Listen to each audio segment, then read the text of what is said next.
2 दिन हिमाचल प्रदेश और पंजाब में होगी जोरदार बारिश, तो राजस्थान और गुजरात में भी मूसलाधार बरसात के आसार। पंजाब और उत्तर प्रदेश में चलेंगी तेज हवाएं, अंडमान निकोबार में भी तेज हवाओं की है संभावना। असम में फूल गोभी और पत्ता गोभी की कर ले बुआई, मेघालय में बैंगन और लाल मिर्च की करें तुड़ाई।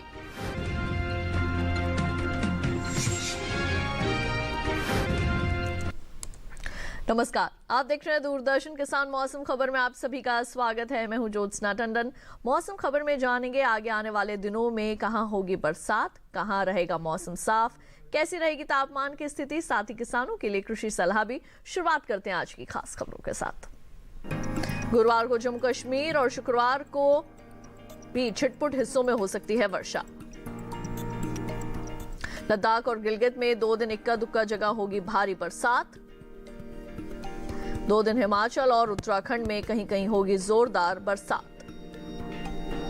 पंजाब, हरियाणा और उत्तर प्रदेश में 2 दिन गिने चुने हिस्सों में मूसलाधार वर्षा के आसार। शुक्रवार को ओडिशा के छिटपुट हिस्सों में भारी बरसात का है अनुमान। 2 दिन मध्य प्रदेश में इक्का दुक्का स्थानों पर तेज बरसात की है संभावना। राजस्थान और गुजरात में 2 दिन गिने चुने इलाकों में मूसलाधार बारिश संभव। कल मध्य महाराष्ट्र और 2 दिन कोंकण गोवा के छिटपुट हिस्सों में जोरदार बारिश संभव। तटीय कर्नाटक में 2 दिन कहीं कहीं हो सकती है तेज वर्षा। 2 दिन अंडमान निकोबार के इक्का दुक्का हिस्सों में होगी मूसलाधार बारिश। उत्तर के पहाड़ी और मैदानी इलाकों में बारिश का अनुमान है। पूर्वी भारत में बरसात होगी। इसके अलावा पश्चिमी राज्यों में बारिश के आसार हैं। दक्षिण भारत में भी बरसात की संभावना है। 2 दिन कैसा रहेगा बारिश का हाल, देखते हैं मौसम पूर्वानुमान में।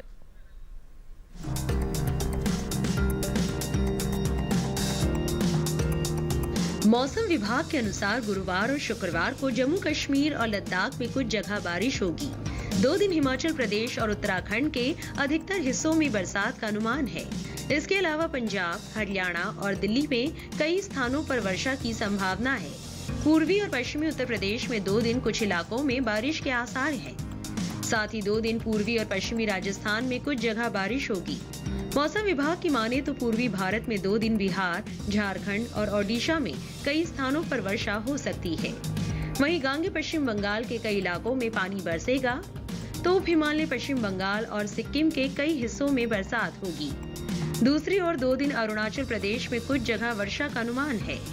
असम और मेघालय में 2 दिन कुछ एक स्थानों पर बादल बरसेंगे। साथ ही नागालैंड, मणिपुर, मिजोरम और त्रिपुरा के कुछ इलाकों में बारिश होगी। मध्य भारत की बात करें तो 2 दिन पूर्वी और पश्चिमी मध्य प्रदेश में कई जगह बरसात होगी। छत्तीसगढ़ और विदर्भ में 2 दिन कई स्थानों पर वर्षा हो सकती है। पश्चिम भारत में गुजरात और सौराष्ट्र कच्छ में 2 दिन ज्यादातर जगह बादल बरसेंगे। वहीं कोंकण गोवा, मध्य महाराष्ट्र और मराठवाड़ा में 2 दिन अधिकतर हिस्सों में पानी बरसेगा। रुख करते हैं दक्षिण भारत का। 2 दिन तटीय आंध्र प्रदेश, तेलंगाना और रायलसीमा के कुछ इलाकों में बारिश होगी। तमिलनाडु और पुडुचेरी में गिनी चुनी जगह वर्षा का अनुमान है। तटीय, उत्तरी और दक्षिणी आंतरिक कर्नाटक के अधिकतर हिस्सों में बारिश हो सकती है। केरल और लक्षद्वीप में 2 दिन कई स्थानों पर बरसात के आसार हैं। अंडमान निकोबार में अनेक जगह बारिश का अनुमान है। ये थी मौसम पूर्वानुमान की विस्तार से जानकारी। अब आइए बढ़ते हैं आगे, एक नजर डालते हैं पिछले 24 घंटों के दौरान हुई बरसात पर। पिछले 24 घंटों के दौरान जम्मू कश्मीर, लद्दाख और गिलगित में कुछ जगह बरसात हुई है।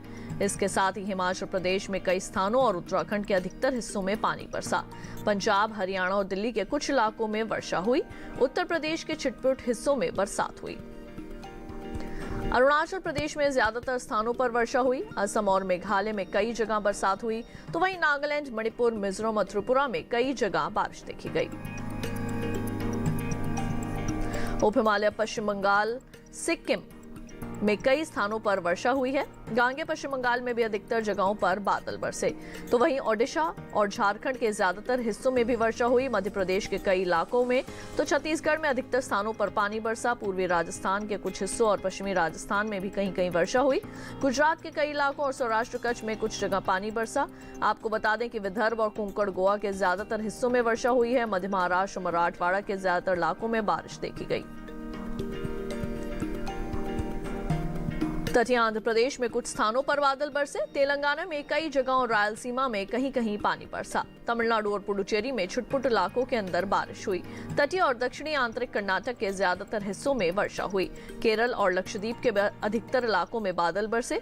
अंडमान निकोबार में भी कई स्थानों पर वर्षा हुई है।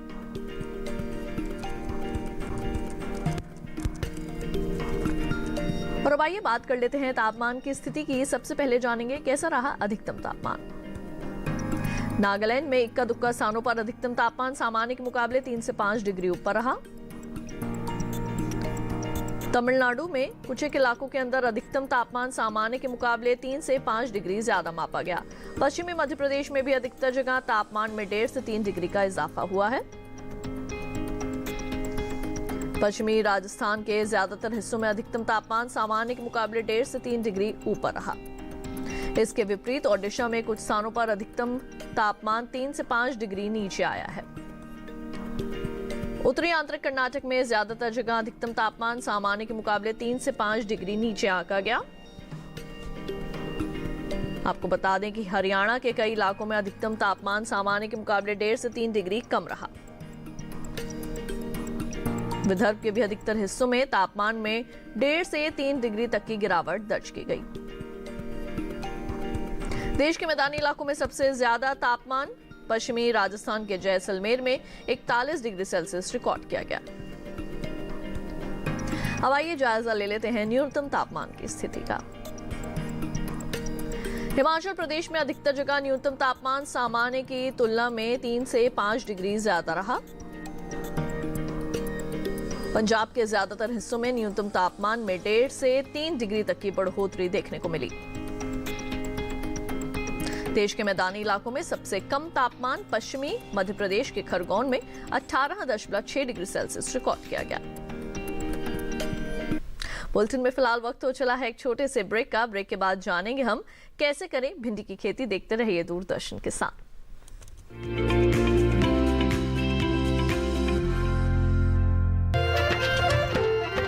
फसल बीमा से अब सुरक्षित आत्मनिर्भर बन जाए किसान। AIC के संग मौसम की मार अब नहीं करेगी तंग, नुकसान की होगी पूरी भरपाई। AIC किसान का हमराही। Agriculture insurance company of India limited, संपन्न भारत की पहचान, बीमित फसल खुशहाल किसान। पर्यावरण भारत की चिति, देश का स्वभाव। भारत में पर्यावरण सिर्फ जलवायु नहीं, आबो हवा नहीं, सिर्फ पेड़ पौधे, नदी पर्वत नहीं। भारत में पर्यावरण एक जीवन शैली है, सिर्फ लौकिक नहीं बल्कि दिव्य भारत का आईना। आइए आपका परिचय कराते हैं ऐसी ही कुछ परंपराओं से, इन्हीं जीवन मूल्यों से। कार्यक्रम प्रकृति उत्सव रिविजिटिंग इंडियन एनवायरनमेंट ट्रेडिशन देखिए हर गुरुवार सुबह 7:30 बजे सिर्फ डीडी किसान पर।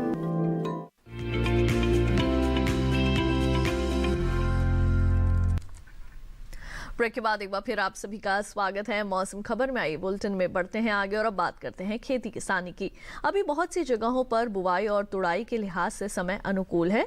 ऐसे में किसान कृषि विशेषज्ञों की सलाह से फसलों का चुनाव करें तो अच्छी पैदावार ले सकते हैं। फिलहाल असम और मेघालय के किसानों के लिए क्या है विशेषज्ञों की राय, देखते हैं इस खास रिपोर्ट में।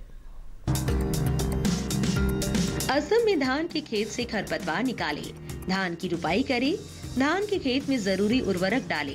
किसान उड़द की बुआई करते रहे, यही मूंग की बुआई कर सकते हैं, वहाँ बैंगन की बुआई करें, साथ ही फूल गोभी और ब्रोकली की बुआई कर ले। इसी तरह पत्ता गोभी भी बोए। इसके अलावा पपीते की रुपाई करते रहे। वहीं मूली की खेती के लिए खेत तैयार करें। यहाँ सुपारी के खेत से जल निकासी का प्रबंध कर सकते हैं। अभी नींबू के बागों से पानी की निकासी की उचित व्यवस्था कर ले।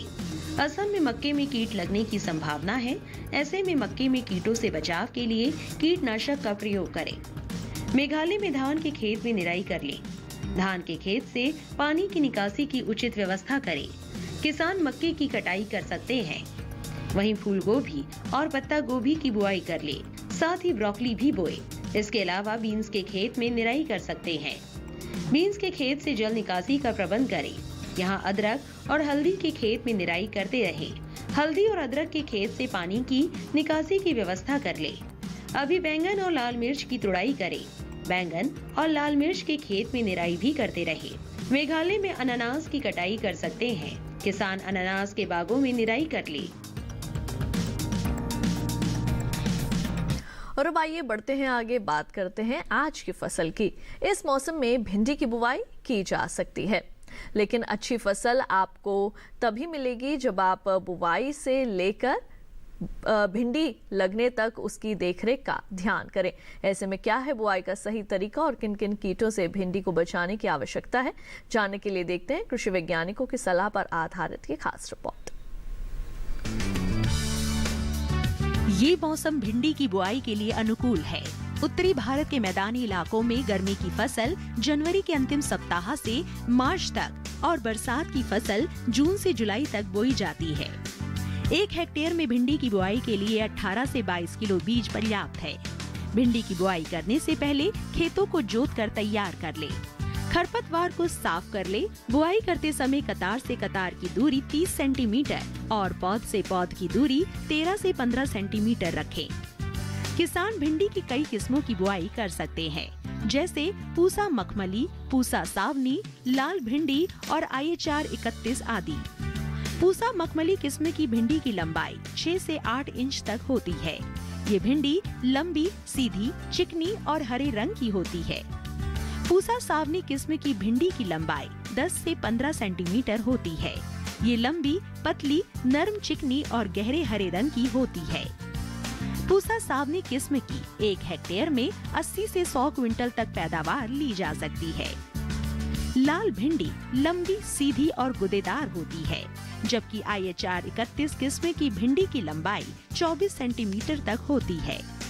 ये मोटे गुदे वाली और हल्के हरे रंग की होती है।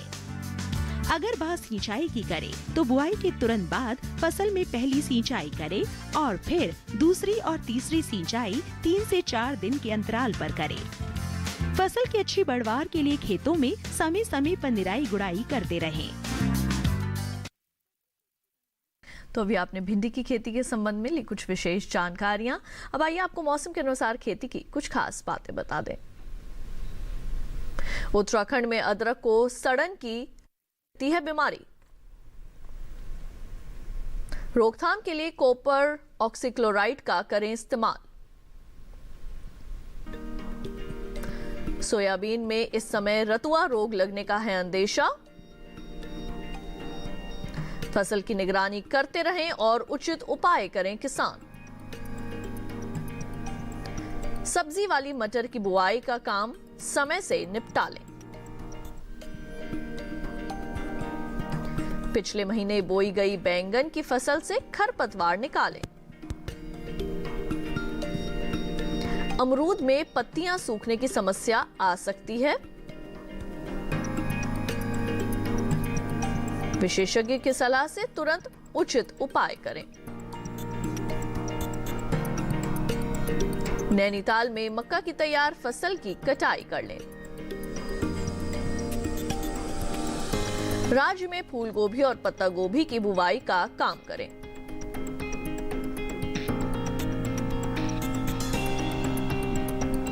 मौसम खबर में वक्त हो चला है एक और छोटे से ब्रेक का। आगे डालेंगे नजर खेती और मौसम से जुड़ी खास खबरों पर। देखते रहिए दूरदर्शन के साथ।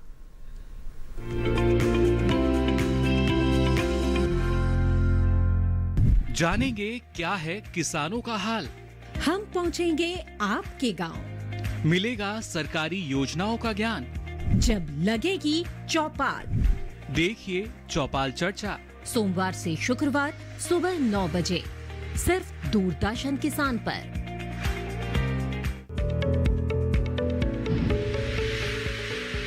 खुशहाल होंगे खेत, पशु रहेंगे स्वस्थ, सरकारी स्कीम का होगा लाभ। जब एक्सपर्ट्स का मिलेगा साथ, आपके सवाल विशेषज्ञों के जवाब, सिर्फ एक फोन कॉल की दूरी पर। देखिए किसानों का अपना प्रोग्राम हेलो किसान, सोमवार से शुक्रवार शाम 6 बजे से सिर्फ दूरदर्शन किसान पर।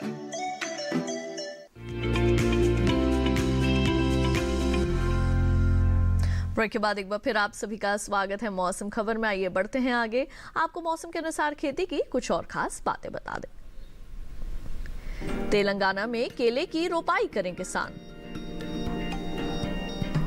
लोबिया की बुआई कर सकते हैं। तेलंगाना में तिल की बुवाई कर लें। धान के खेत में जरूरी उर्वरक डालें। तेलंगाना में धान की रोपाई कर सकते हैं। धान के खेत से पानी की निकासी की व्यवस्था करें। तेलंगाना में कपास के खेत से जल निकासी का प्रबंध करें। अभी मक्के में कीट लगने की संभावना है। मक्के में कीटों से बचाव के लिए कीटनाशक का छिड़काव करें।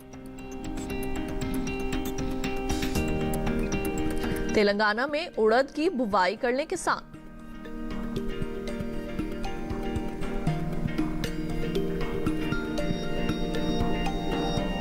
बुलेटिन में आइए एक बार फिर से डालते हैं नजर मौसम की अहम झलकियों पर। जम्मू कश्मीर, लद्दाख और गिलगित में 2 दिन बिजली की चमक के साथ तेज हवाओं की है संभावना। 2 दिन हिमाचल प्रदेश और उत्तराखंड में बिजली की चमक के साथ चलेंगी तेज हवाएं।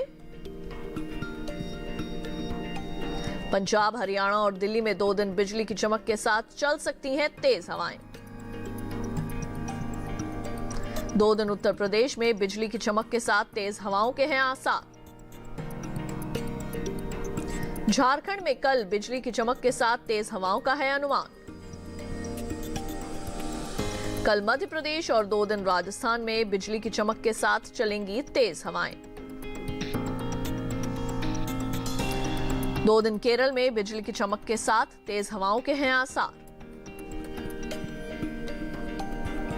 अंडमान निकोबार में भी 2 दिन बिजली की चमक के साथ तेज हवाओं के हैं आसार। दक्षिण पश्चिम अरब सागर में 2 दिन 40 से 50 किलोमीटर प्रति घंटा रहेगी हवाओं की गति। मछुआरों को इन इलाकों में न जाने की दी जाती है सलाह। और अब चलते चलते एक नजर अगले 4 दिनों के लिए 9 शहरों के तापमान पर।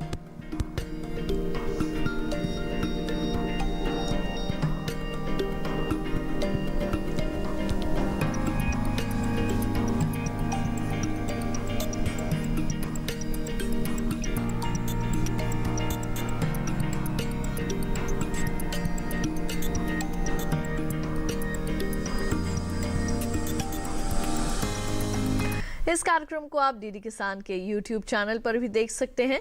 टीवी स्क्रीन पर दिखाए जा रहे QR कोड को स्कैन कीजिए और जानिए मौसम का हाल मौसम खबर के साथ। और आज के बुलेटिन में बस इतना ही। उम्मीद है मौसम खबर से आप सभी को मदद मिल रही होगी। मौसम का ताजा हाल और कृषि सलाह लेकर फिर होंगे हाजिर। देखते रहिए दूरदर्शन किसान और मुझे दीजिए इजाजत। नमस्कार।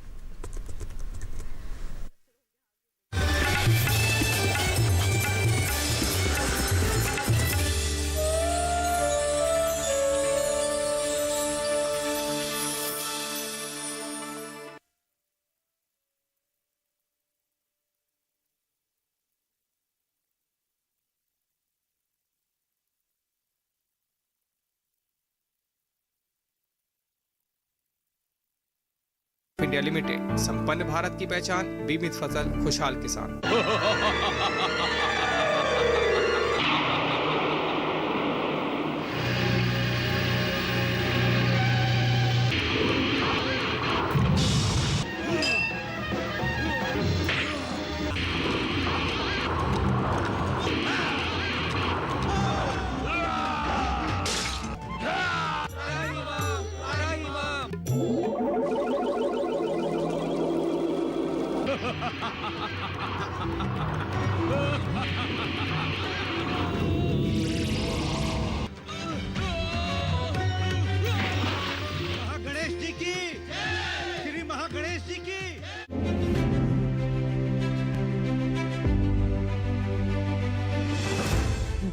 पंचायत से संसद के गलियारों तक गूंजती महिलाओं की आवाज, महिला सांसदों की परिश्रम की कहानी।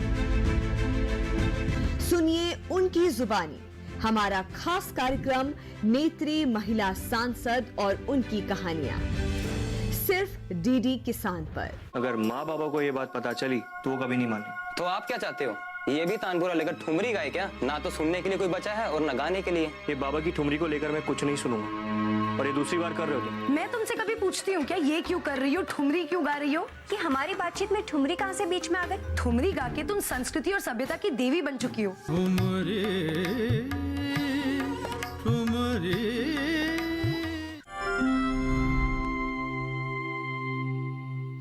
औरैया जिले के विकास खंड भाग्यनगर स्थित परवाहा गांव में प्रमुख रूप से धान, गेहूं और मक्का की खेती होती है।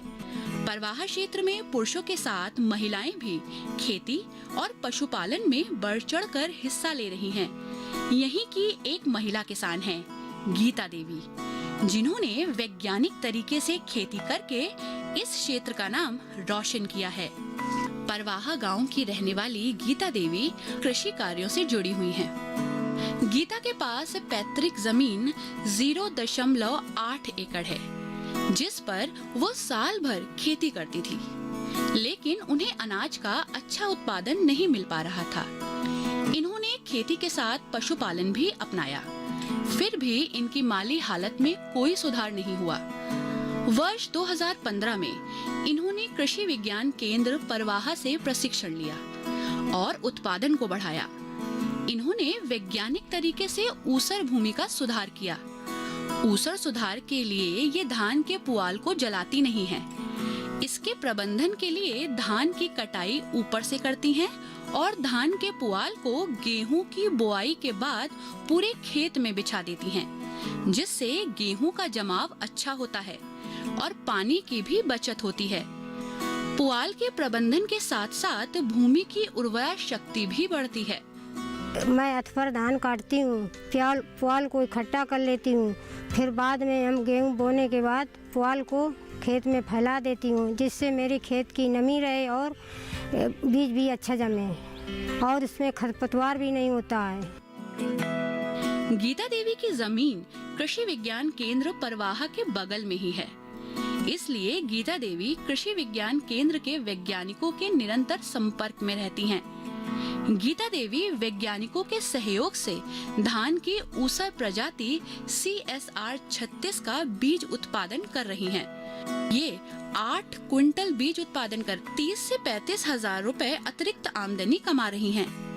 इनके पति राजेंद्र पाल इनको कृषि कार्यों में पूरा सहयोग कर रहे हैं। CSR 36 का बीज हम धान लगाती हूँ, उसमें जो सूखे खेत में या गीले में धान हो जाता है और हमें उसमें धान में मुनाफा भी होती है। खेती के अलावा गीता देवी ने पशुपालन के क्षेत्र में भी सफलता प्राप्त की है। पशुओं का दूध ये शहर में बेच रही हैं, जिसके दाम इन्हें अच्छे मिल रहे हैं। गीता आज पशुपालन से 60,000 तथा बीज और फसल उत्पादन से 75,000 रुपए सालाना कमा रही हैं। मेरे पास 3 भैंसें हैं, एक गाय है। वे मुर्री टाइप नस्ल की अच्छी नस्ल की भैंसें हैं, मुर्री टाइप की, और वे दूध भी देती हैं जो 30-35 लीटर दूध हो जाता है। वो हम बाजार में बेचती हूँ। मेरे पास बकरी बर्बरी नस्ल की बकरी है। गीता देवी द्वारा पशुपालन करने के कारण उन्हें जैविक खाद भी प्राप्त हो रही है। जैविक खाद का प्रयोग वह ऊसर भूमि में करके उसकी उपजाऊ क्षमता बढ़ा रही हैं। उन्हें फसल उत्पादन भी गुणवत्तापूर्ण प्राप्त हो रहा है और वे रासायनिक खाद के दुष्प्रभाव से भी फसलों को बचा रही हैं। गीता देवी ने पशुपालन और खेती के माध्यम से अपनी आर्थिक स्थिति को बेहतर किया है। दूध बेचकर मैंने प्लाट भी लिए, मकान भी बनवाया और मैंने बच्चों को पढ़ाया। पढ़ाने के बाद और मैंने खेती भी खरीदी। उस समय 4 बीघा मेरे पास ज़मीन थी, अब इस समय 4 एकड़ ज़मीन मैंने खरीद ली है। परिवार और बच्चों के साथ आज गीता खुशहाल जीवन बिता रही हैं। जिस खानदान में ब्याह कर आई हो उस खानदान की औरतें माँ नहीं बन सकती। अगर 15 महीने के अंदर मेरी बहू माँ नहीं बन सकती तो मैं इस गांव को ये मुखिया का पद छोड़कर हमेशा हमेशा के लिए चली जाऊँ। मैं माँ नहीं बनना चाहती। ना रहेगा खिलाड़ी ना बिछेगी दिशा। तोरा मन दर्पण कहलाए।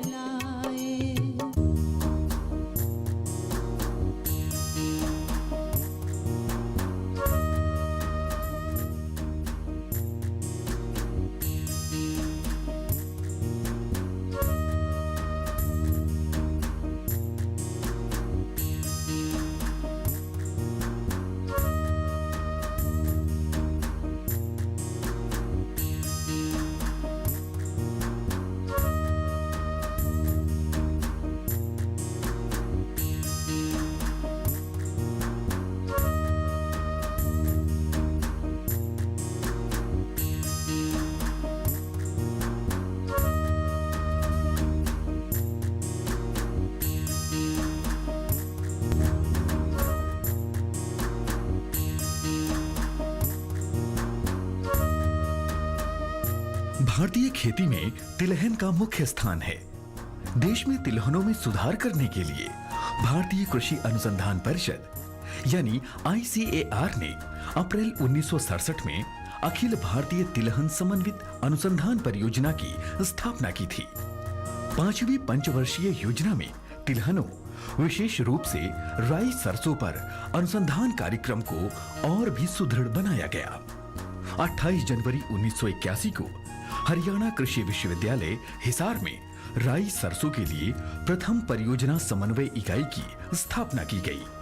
7वीं योजना के दौरान भारतीय कृषि अनुसंधान परिषद ने 1990 में गठित समिति की सिफारिश के आधार पर राज्य कृषि विभाग, राजस्थान सरकार के अनुकूलन परीक्षण केंद्र सेवर भरतपुर में राई सरसों पर आधारभूत रणनीतिक और अनुप्रयुक्त अनुसंधान संचालित करने के लिए भारतीय कृषि अनुसंधान परिषद ने 20 अक्टूबर 1993 को राष्ट्रीय सरसों अनुसंधान केंद्र की स्थापना की। फरवरी 2009 को इस केंद्र को सरसों अनुसंधान निदेशालय के रूप में विकसित किया गया।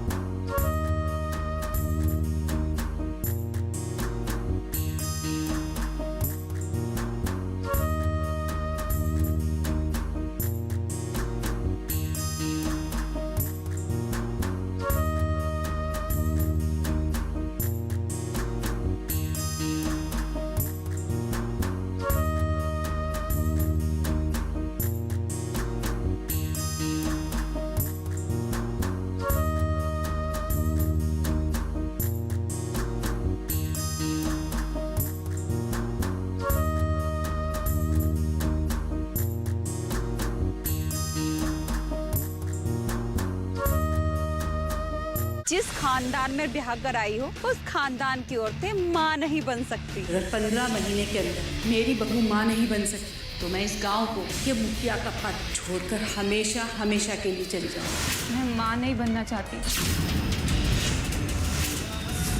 ना रहेगा खिलाड़ी ना बिछेगी दिशा। तोरा मन दर्पण कहलाए।